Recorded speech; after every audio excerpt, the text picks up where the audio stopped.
Hello students, ये आप लोगों के जो है एसएसटी के चैप्टर्स हैं ये, और ये अर्थशास्त्र के हैं। पूरे जो भी चैप्टर आपके पेपर्स में आएगा अर्थशास्त्र के 1 मार्क्स और 3 मार्क्स के और 5 मार्क्स से जो भी क्वेश्चन आते हैं सारे में इसमें मोस्ट इम्पॉर्टेंट क्वेश्चन हैं, एग्जाम्स में आएंगे।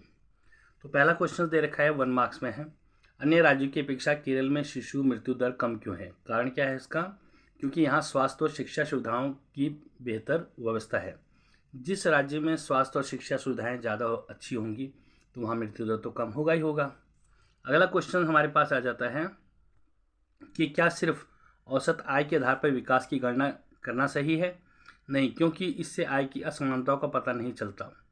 आय की असमानता का मतलब होता है कि किसी के पास आय ज़्यादा हो और किसी के पास कम होती है, तो हम औसत आय से पता नहीं कर सकते कि वहाँ विकास हो रहा है या नहीं हो रहा है। अगला है जीवन प्रत्याशा से क्या अभिप्राय है? व्यक्ति के संभावित जीवित रहने का औसत वर्ष। कि जीवन प्रत्याशा का मतलब होता है, जैसे पहले कहते थे एक आदमी जो है 100 साल तक जिंदा रह सकता है, और अब कहते हैं कि 50-60 साल से ज़्यादा इसकी आयु नहीं है, तो दैट इज़ ए जीवन प्रत्याशा, इसी को कहते हैं। अब हमारे पास आ जाता है जीडीपी का क्या अर्थ है। काफ़ी इंपॉर्टेंट क्वेश्चन हैं, बार बार एग्जाम्स में आए हुए हैं ये। किसी देश के सकल घरेलू उत्पाद को हम जीडीपी कहते हैं। अगला क्वेश्चन हमारे पास है, भारत में सर्वाधिक उच्च मानव विकास सूचकांक किस राज्य का है?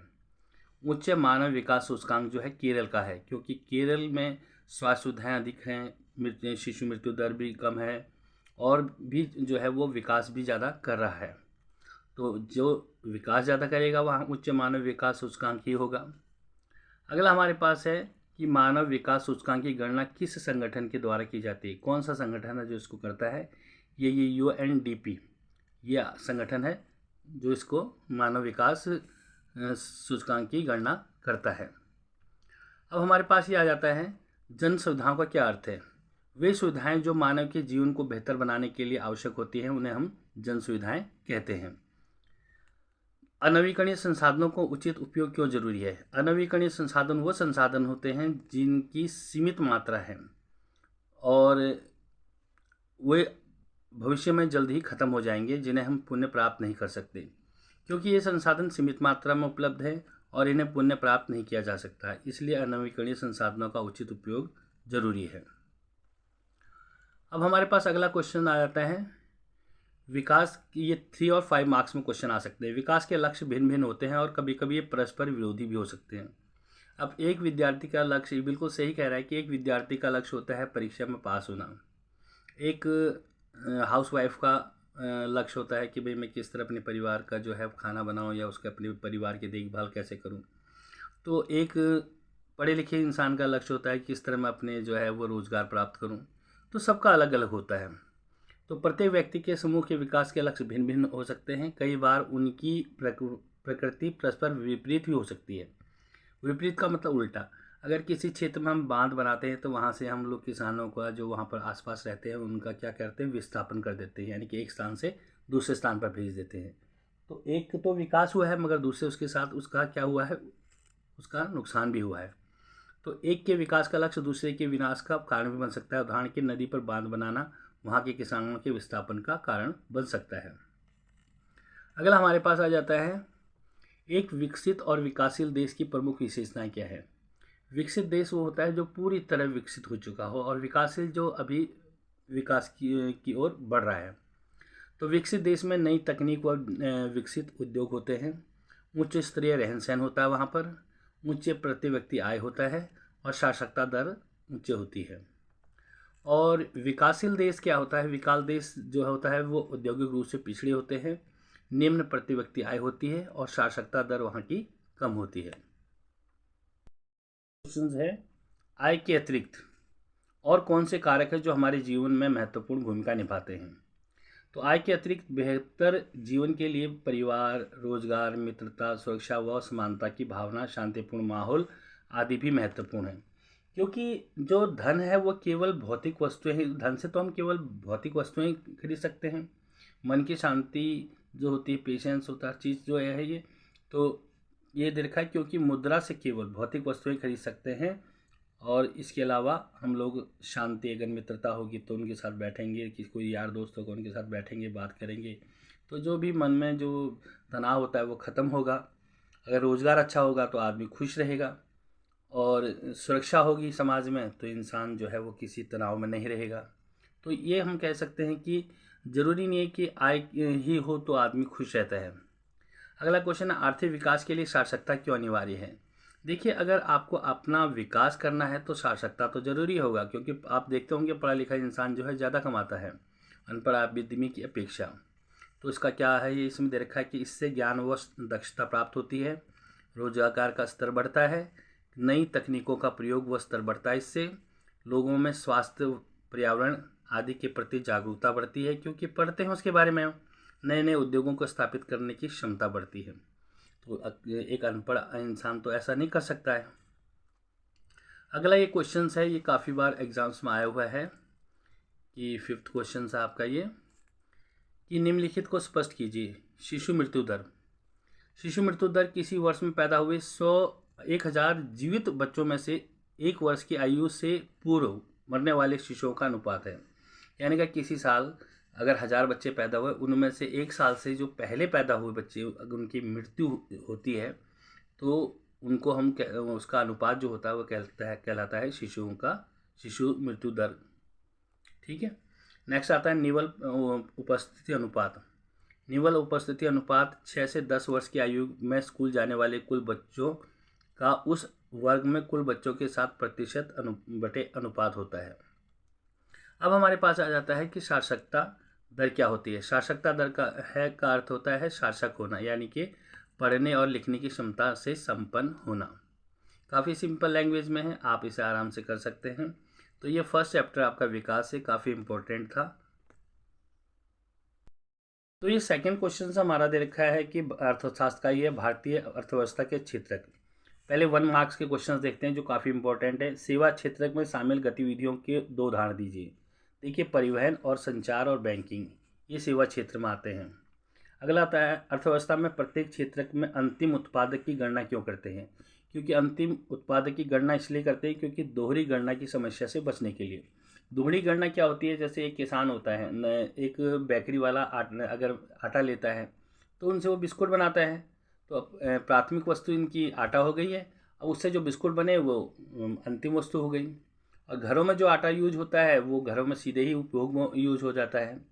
तो इस प्रकार वहाँ पर बेकरी वाले के लिए जो है दोनों का ही मूल्य शामिल हो जाता है राष्ट्रीय आय में। इसलिए हम लोग क्या करते हैं, अंतिम उत्पाद की ही गणना की जाती है।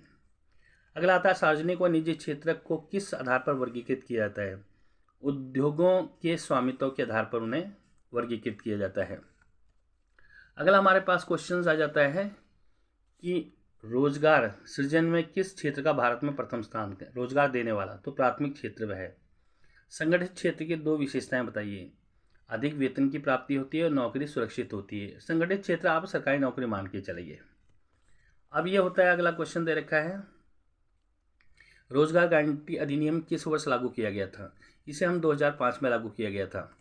आर्थिक गतिविधियों को तृतीय क्षेत्र में नहीं आती का एक उदाहरण दीजिए। मधुमक्खी पालना आदि, ये आर्थिक गतिविधियां जो तृतीय क्षेत्र में नहीं आती, आर्थिक गतिविधियां हैं जो धन कमाने के उद्देश्य से हम करते हैं, का एक उदाहरण हो गया मधुमक्खी पालन करना है। और भी कई चीज़ें आ जाती हैं। तो सार्वजनिक क्षेत्र में सरकार का मुख्य उद्देश्य क्या होता है? सार्वजनिक क्षेत्र में सरकार का मुख्य उद्देश्य केवल होता है सामाजिक कल्याण व सुरक्षा प्रदान करना। वो चाहते हैं समाज में उनका जो भी है कल्याण हो। टिस्को जैसी कंपनी में कौन सा एक्ट लागू नहीं होता? राष्ट्रीय रोजगार गारंटी अधिनियम इसमें लागू नहीं होता। अगला हमारा क्वेश्चन आ जाता है कि प्रच्छन्न बेरोजगारी को किस अन्य नाम से जाना जाता है? तो इसे हम अल्प बेरोजगारी या छिपी हुई बेरोजगारी भी कहते हैं। भारत में सेवा क्षेत्र की क्या विशेषताएं हैं? देखिए, अल्प बेरोजगारी, ये एक तो अल्प बेरोजगारी है या छिपी हुई बेरोजगारी, ये तो आंसर इसका गलत है, सॉरी, इस क्वेश्चन को आप काट देना। अगला आता है, सवैतनिक छुट्टी का प्रावधान किस क्षेत्र में पाया जाता है? तो संगठित क्षेत्र में पाया जाता है। सवैतनिक छुट्टी का मतलब होता है जब आप छुट्टी करते हो उसके साथ वेतन भी मिलता है, तो केवल संगठित क्षेत्र में ही मिलता है। अब ये 3 और 5 मार्क्स के क्वेश्चंस हैं। देखिए इसी चैप्टर के हैं, सेकंड चैप्टर जो है अर्थशास्त्र का है। सार्वजनिक व निजी क्षेत्र में क्या अंतर होता है? सार्वजनिक क्षेत्र परिसंपत्तियों पर सरकार का नियंत्रण होता है, सभी सेवाएं सरकार उपलब्ध कराती है, इनका उद्देश्य अधिकतम सामाजिक कल्याण होता है, रोजगार सुरक्षा दी जाती है और सवैतनिक छुट्टी व अन्य सेवाएं दी जाती है। यानी कि मैंने भी आपको बताया था सरकारी जो है कार्य, सरकारी नौकरी। और ये निजी में आपका क्या आ जाता है, ये प्राइवेट नौकरी होगी। और प्राइवेट नौकरी में जो चीज़ होती है वही इसी में आ जाएगा। परिसंपत्तियों पर निजी स्वामित्व होता है उनका, सारी चीज़ें एक व्यक्ति या कंपनी उपलब्ध करवाती है और अधिकतम लाभ कमाना उनका मुख्य उद्देश्य होता है। और रोजगार व श्रमिक असुरक्षित होते हैं, कभी भी हटा सकते हैं किसी को नौकरी से। सवैतनिक छुट्टी व अन्य सेवाएं सामान्यतः नहीं दी जाती है, अगर जिस दिन छुट्टी जा जाती है तो उसका पैसा काट लिया जाता है। अगला क्वेश्चन हमारे पास आ जाता है कि असंगठित क्षेत्र में मजदूरों के सामने आने वाली कठिनाइयां का वर्णन कीजिए। तो यह क्षेत्र सरकारी नियमों व विनियमों में को नहीं मानता है और न्यूनतम वेतन इसमें मिलता है।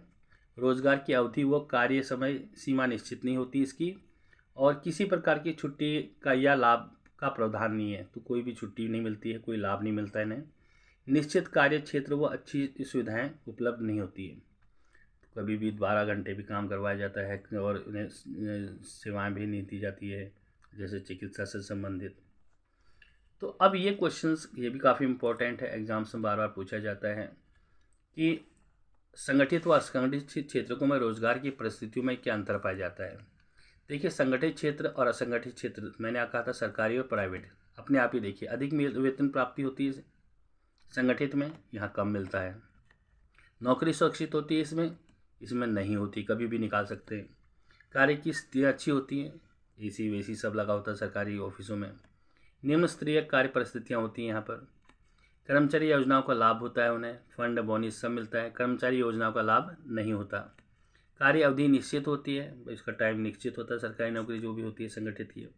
कार्य निश्चित कोई निश्चित कार्य अवधि नहीं होती, निश्चित नहीं होता है, किसी में 10 घंटे तक काम करवाते हैं, किसी में 12 घंटे तक। तो हमारा अगला क्वेश्चन आ जाता है। देखिए ये दिया हुआ है कि राष्ट्रीय रोजगार गारंटी अधिनियम के 3 प्रावधान बताइए। तो राष्ट्रीय रोजगार अधिनियम के पहला तो है राष्ट्रीय गारंटी योजना के अंतर्गत 100 दिनों के रोजगार की गारंटी होती है। जो भी बेरोजगार लोग होते हैं उनको 100 दिनों की रोजगार की गारंटी दी जाती है।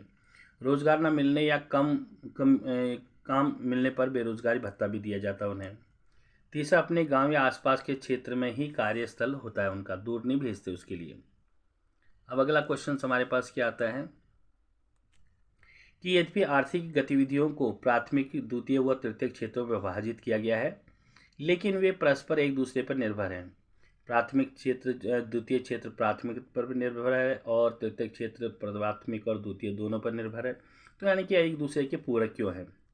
तो प्राथमिक क्षेत्र को उत्पादन बढ़ाने व वितरण के लिए नई टेक्नोलॉजी और परिवहन की आवश्यकता होती है, और यह हमें कौन देता है, द्वितीय क्षेत्र। परिवहन कौन देता है, तृतीय क्षेत्र। विनिर्माण उद्योगों के लिए कच्चा माल प्राथमिक क्षेत्र से ही प्राप्त होता है, उन्हें कच्चा माल तो वहीं से मिलेगा। प्राथमिक व द्वितीय क्षेत्रों की सहायता के लिए सेवा क्षेत्र को नए नए रोजगार के अवसर प्राप्त होते हैं, जैसे भंडारण, बैंकिंग, यातायात, ये सेवा क्षेत्र में आ जाता है। तीनों क्षेत्र परस्पर निर्भर हैं, किसी एक की अनुपस्थिति का अन्य दोनों पर नकारात्मक प्रभाव पड़ता है। यानी कि नकारात्मक प्रभाव का मतलब होता है गलत प्रभाव पड़ता है, यानी कि नेगेटिव इफेक्ट पड़ता है उन पर।